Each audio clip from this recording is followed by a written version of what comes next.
സുന്ദര, ഞാനൊരു കാര്യം ചോദിച്ചാ നീ സത്യസന്ധമായേ മറുപടി പറയാവൂ. ഉണ്ണികൃഷ്ണ, നിന്നോട് ഞാൻ എന്തെങ്കിലും നുണ പറഞ്ഞിട്ടുണ്ടാ ഉണ്ണികൃഷ്ണ? നീ അതൊക്കെ അവിടെ നിർത്തിയേ. എടാ, ഒരു ബാങ്ക് തൊഴിലാളിയുടെ മകളെ ഒരു ബസ് മുതലാളി കല്യാണം കഴിക്കുന്നതിനെ കുറിച്ച് എന്താണ് നിന്റെ അഭിപ്രായം? ബാങ്ക് തൊഴിലാളിയുടെ മകളെ മനസ്സിലായി, പക്ഷെ ബസ് മുതലാളി മനസ്സിലായില്ല? ഇല്ല. ഞാനൊരു ക്ലൂ തരാം. അമ്പാടിയിലുണ്ട്, കൈലാസത്തിലില്ല. അമ്പാടിയിലുണ്ട്, കൈലാസത്തിലില്ല. Beef fry. Beef fry? Ambadi ഹോട്ടലിലുണ്ട്, കൈലാസ് ഹോട്ടലിലില്ല. അത് വെയിറ്റ് ചെയ്യുന്നല്ലേ? അപ്പൊ അതൊന്നുമല്ല.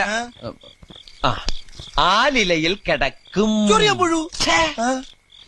പാമ്പിന്റെ മുകളിൽ ഇങ്ങനെ നൃത്തമാടും. നീല നിറത്തിലുള്ള വേണ്ട വേണ്ട, എല്ലാം മാക്കി. വെണ്ണ കട്ടു തിന്നുന്നവൻ. പ്രസിഡന്റ്